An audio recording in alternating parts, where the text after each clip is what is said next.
রবীন্দ্রনাথ ঠাকুর তার জীবদ্দশায় 3বার শিলং ঘুরতে এসেছিলেন। শিলং তার খুব প্রিয় শহর ছিল।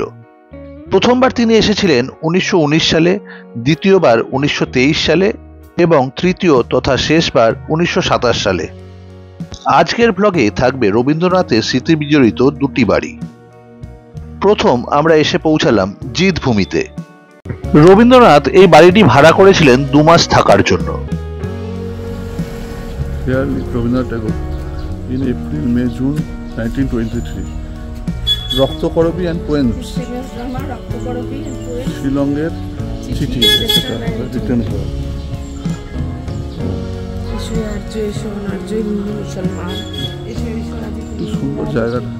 1923 সালের এপ্রিল মাসে শান্তিনিকেতনের প্রচন্ড দাবদাহ থেকে মুক্তি পেতে শিলংয়ের এই জিদভূমি নামে বাড়িটি মাত্র 200 টাকায় ভাড়া নেন।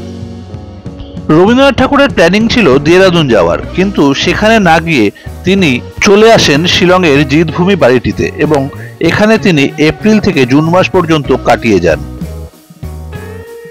বাড়িটি এখন একটা প্রাইভেট প্রপার্টি। কিছুদিন আগে এই বাড়িটির মালিকানা বদল হয়েছে।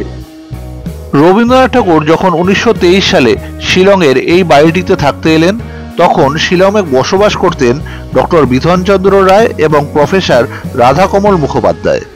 ওনারা মাঝে মধ্যে রবীন্দ্রনাথ ঠাকুরের সাথে দেখা করতে আসতেন।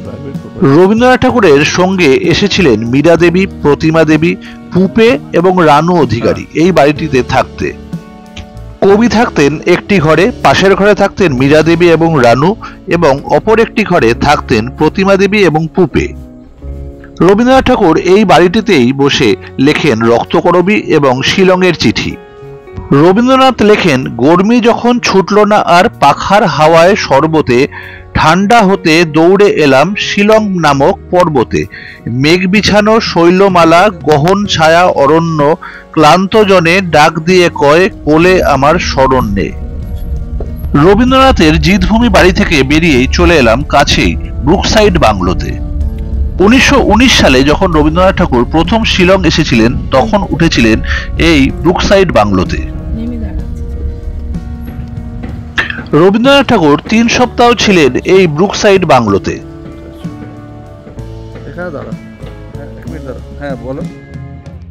রিবং লোকালিটির ব্রুকসাইড বাংলোটি ছিল চিটাগংয়ের অ্যাসিস্ট্যান্ট কমিশনার কিরণচন্দ্র দে মহাশয়ের।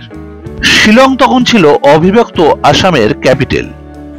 আর সামনে আরেকটা বাড়ি যেখানে আমরা একটু আগে ঘুরে এলাম, ওই বাড়িটা রবীন্দ্রনাথ 3 মাসের জন্য ভাড়া নিয়েছিলেন। আর ওই 3 মাসে ওখানে থেকে উনি অনেকগুলো শিলংয়ের চিঠি, তারপরে রক্তকরবী, এগুলো সব ওখানে বসেই লিখেছেন। এই বাড়িটি ছিল রবীন্দ্রনাথের ভীষণ পছন্দের। এর আশপাশের দেওধর গাছের মধ্যে দিয়ে তিনি ঘুরে বেড়াতেন। এই বাড়িতে থেকে উদ্বুদ্ধ হয়ে 1928 সালে তিনি লেখেন শেষের কবিতা। এই প্রপার্টির এক অংশ এখন মেঘালয় লেজিসলেটিভ অ্যাসেম্বলি। রবীন্দ্রনাথ যেখানে থাকতেন সেটিকে এখন মিউজিয়ামে রূপান্তরিত করা হয়েছে। রবীন্দ্রনাথের অনেক লেখাই মেঘালয়ের কবি সাহিত্যিকরা খাসি ভাষায় অনুবাদ করেছেন এবং এখানে সেগুলি এখন পড়ানো হয়।